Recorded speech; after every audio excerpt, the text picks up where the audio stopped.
This is 92.7 big FM. मैं हूं अन्नू कपूर। अपने श्रोताओं का तहे दिल से इस्तकबाल करता हूं रेडियो के इस चहेते प्रोग्राम में जिसका नाम है सुहाना सफर विद अन्नू कपूर, सिर्फ 92.7 बिग एफएम पर। आज जो कहानियां लेकर आया हूं उनकी झलक। पहली कहानी होगी डैनी डेंगजोंगपा के नाम की। दूसरी कहानी में बताऊंगा कि नसीरुद्दीन शाह के लिए क्यों यादगार फिल्म है जुनून। फिर होगा सेगमेंट तुमने पुकारा और हम चले आए। उसके बाद दिल ने फिर याद किया। आज हम याद करेंगे संगीतकार सलिल चौधरी को। पांचवी कहानी में बताऊंगा कि गाने की शूटिंग में शम्मी कपूर क्यों नाराज हो गए सायरा बानो पर, और फिर सायरा बानो पर नाराजगी का क्या असर हुआ। प्रोग्राम के अंत में हर बार की तरह 92.7 बिग एफएम के एक श्रोता का प्रश्न। आज बताऊंगा उन फिल्मी हस्तियों के बारे में जिन्होंने अपने भाइयों को प्रमोट करने के लिए फिल्में बनाई। कुछ ऐसी ही कहानियों का पिटारा लेकर चलिए निकल पड़ते हैं सुहाने सफर पर। मैं हूं और आप हैं, और हमारा चैनल है 92.7 बिग एफएम पर सुहाना सफर विद अन्नू कपूर। डैनी का film and television institute of India Pune में दाखिला हो चुका था। वहां ओरिएंटेशन डे के दिन सभी नए विद्यार्थी अपना परिचय सीनियर्स को दे रहे थे। जब डैनी की बारी आई तब उन्होंने परिचय दिया, मेरा नाम त्शेरिंग फिंत्सो डेंगजोंगपा है। इस नाम को सुनकर सब अवाक रह गए। नाम थोड़ा सा कॉम्प्लिकेटेड था। डैनी ने अपना नाम फिर से बताया। फिर वही क्या क्या क्या क्या। डैनी के कई बार बताने के बाद भी किसी को उनका ये नाम त्शेरिंग फिंत्सो डेंगजोंगपा समझ नहीं आया। याद रखना तो दूर की बात थी। खैर, लाइफ आगे बढ़ी। उनके क्लासमेट्स और सीनियर उन्हें या तो इशारे से बुलाते या फिर एक आवाज निकालते, शिश। ये शिश की आवाज डैनी को बहुत बुरी लगती। ऐसा लगता कि जैसे कोई पालतू जानवर को बुलाया जा रहा है। जया भादुड़ी भी उनकी क्लासमेट थी। डैनी की परेशानी को सॉल्व करने के लिए उन्होंने एक दिन डैनी से कहा, तुम मान लो यार, तुम्हारा ये नाम त्शेरिंग फिंत्सो डेंगजोंगपा एक मुश्किल नाम है। तुम अपना ये पूरा नाम बदल लो। मैं ऐसा नहीं कहती, लेकिन तुम इसे थोड़ा आसान जरूर कर सकते हो। डेंगजोंगपा से पहले कुछ और नाम लगा लो। ये टंग ट्विस्टर भी खत्म हो जाएगा, लोगों को तुम्हारा नाम भी याद रह जाएगा। इस तरह जया भादुड़ी ने उन्हें एक नाम सुझाया। बोलने में भी आसान था और मैच भी करता था। यह नाम था डैनी। इसी नाम के साथ त्शेरिंग फिंत्सो डेंगजोंगपा बन गए डैनी डेंगजोंगपा। नसीरुद्दीन शाह की दो मुरादें जुनून के दौरान पूरी हुई। पहली मुराद कि वो एक दिन अपने आदर्श जॉफ्री कैंडल के साथ काम करें। जब से रंगमंच से जुड़े थे तब से वो फैन हो गए थे जॉफ्री कैंडल के।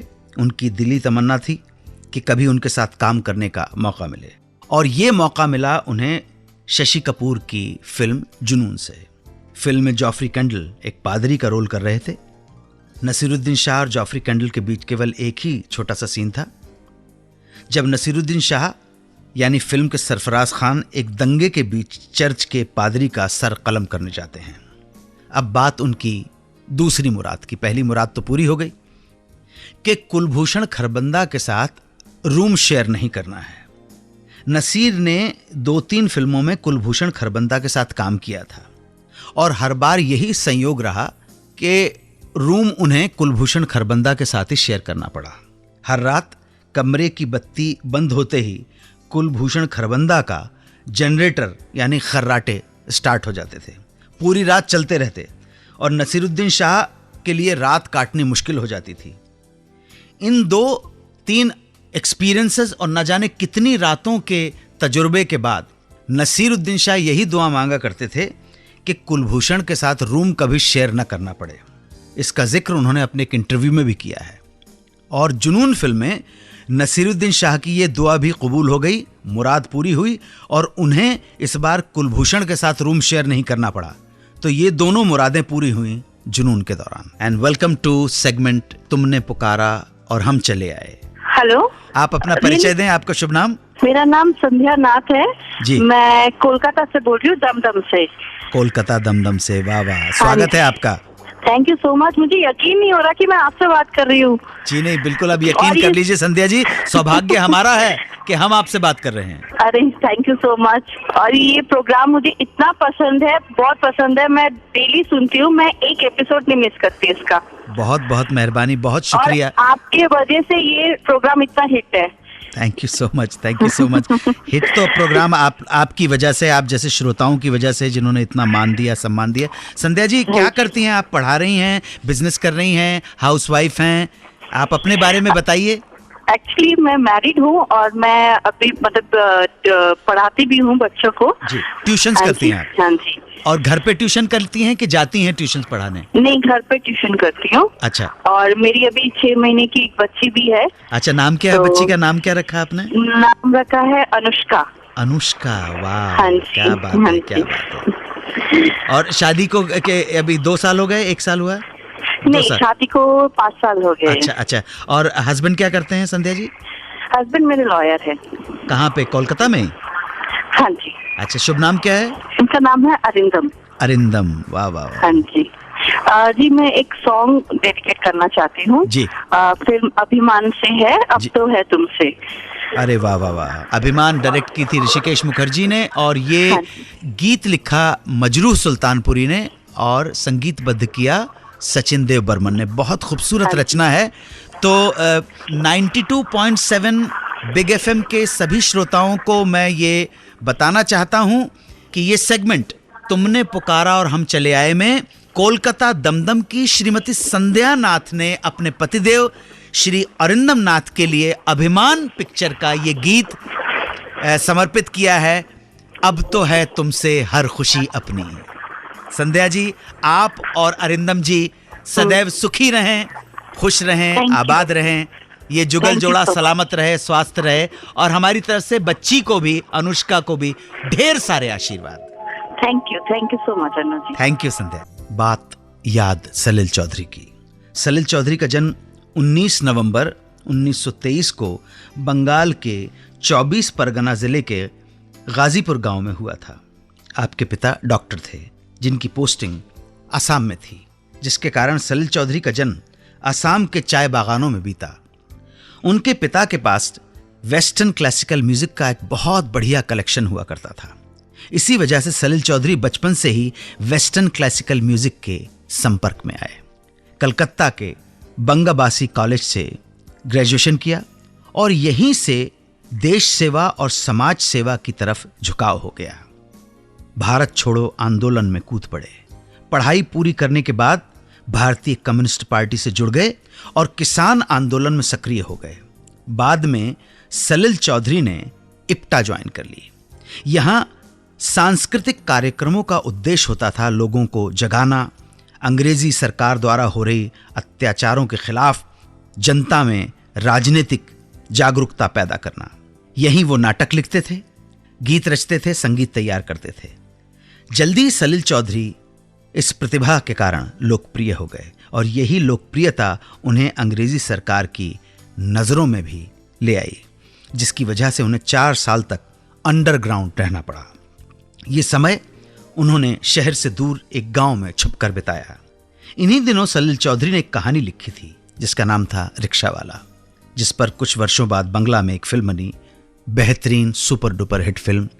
इस फिल्म की प्रसिद्धि बंबई से भी अछूती नहीं रही, जिसके कारण निर्देशक बिमल रॉय ने सलिल चौधरी को बंबई बुलाया और फिल्म रिक्शा वाला का हिंदी रूपांतरण का कार्यभार सौंप दिया। इसी एडेप्टेशन पर बिमल रॉय ने हिंदी फिल्म बनाई 2 बीघा जमीन। फिल्म इतनी हिट हुई कि देश और विदेश से कई पुरस्कार फिल्म को मिले और सलिल चौधरी का नाम बड़ा रोशन हो गया बंबई में।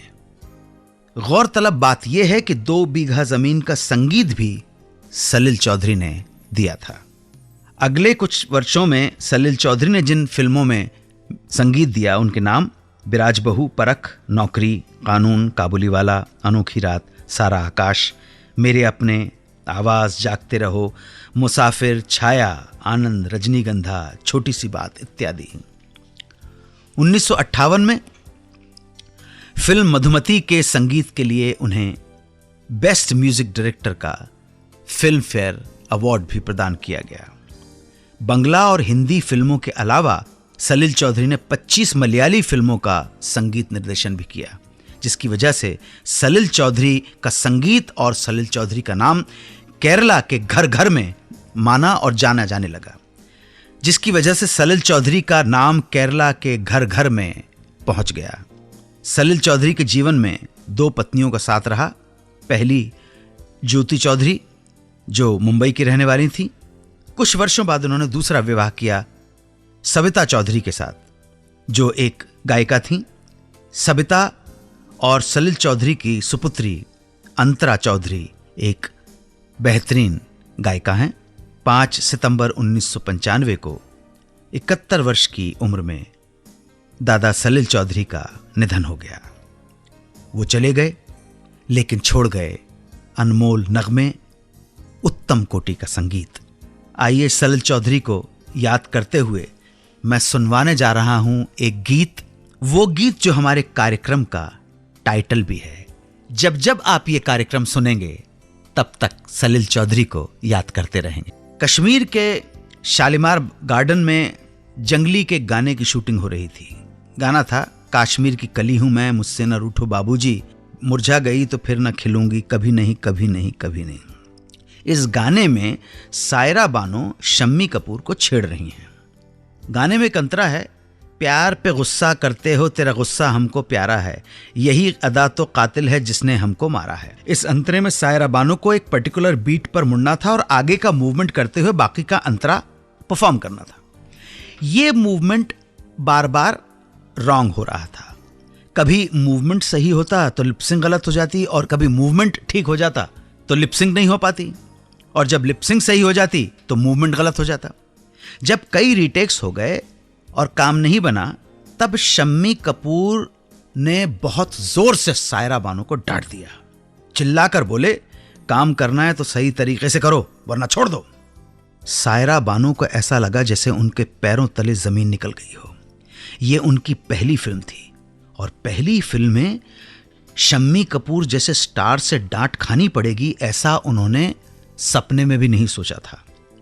रोना निकल गया, डिप्रेशन हो गया। तभी उनकी मां नसीम बानो उनके पास आई और कहने लगी, मैंने तो तुमसे पहले ही कहा था, ये आसान नहीं है इतना, अभी भी वक्त है, सोच लो।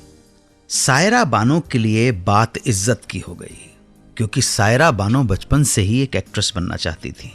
इस घटना से उन्हें लगा कि सब कुछ उनके हाथ से निकल जाएगा। इस पूरी घटना का सायरा बानो पर ऐसा असर हुआ कि जब अगले टेक का कट बोला गया, तो कट के बाद डायरेक्टर ने एक और शब्द बोल दिया, और वह शब्द था सायरा परफेक्ट। चंडीगढ़ के हमारे एक श्रोता संगीत प्रेमी श्री कमल तिवारी जानना चाहते हैं उन फिल्मी हस्तियों के बारे में जिन्होंने अपने भाइयों को आगे बढ़ाने के लिए, जमाने के लिए, करियर बनाने के लिए फिल्में बनाई। इस कड़ी की जो प्रमुख फिल्म याद आती है वो कुछ इस तरह है। अशोक कुमार ने छोटे भाई अनूप कुमार के फिल्मी करियर को आगे बढ़ाने के लिए, जमाने के लिए एक फिल्म बनाई। फिल्म का नाम चलती का नाम गाड़ी। मुख्य कलाकार किशोर कुमार, मधुबाला, अशोक कुमार एंड अनूप कुमार। पिक्चर खूब चली। 1956 की प्रिजनर ऑफ गोलकोंडा, जिसे बनाया था प्रेमनाथ ने अपने छोटे भाई राजेंद्र नाथ के लिए। फिल्म के मुख्य कलाकार थे प्रेमनाथ, बीना रॉय और राजेंद्र नाथ। फिल्म तो नहीं चली, फिर भी राजेंद्र नाथ का करियर उनके बाद के फिल्मों की बदौलत चल निकला। अगली फिल्म है 9-2-11, जिसे बनाया देवानंद ने अपने छोटे भाई गोल्डी आनंद यानी विजय आनंद के लिए। इसी फिल्म से विजय आनंद का डायरेक्शन का करियर शुरू हुआ और बाद में उन्होंने बहुत नाम कमाया।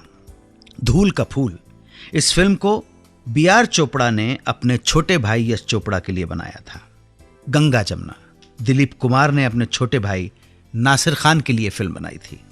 1969 में एक और बड़े भाई ने अपने छोटे भाई के लिए एक फिल्म बनाई थी, मन का मीत। सुनील दत्त ने यह फिल्म बनाई थी अपने छोटे भाई सोमदत्त के लिए। 1970 में जितेंद्र ने अपने भाई प्रसन्न कपूर को एक सफल फिल्म प्रोड्यूसर बनाने के लिए उनके साथ एक फिल्म की। फिल्म का नाम था हम जोली।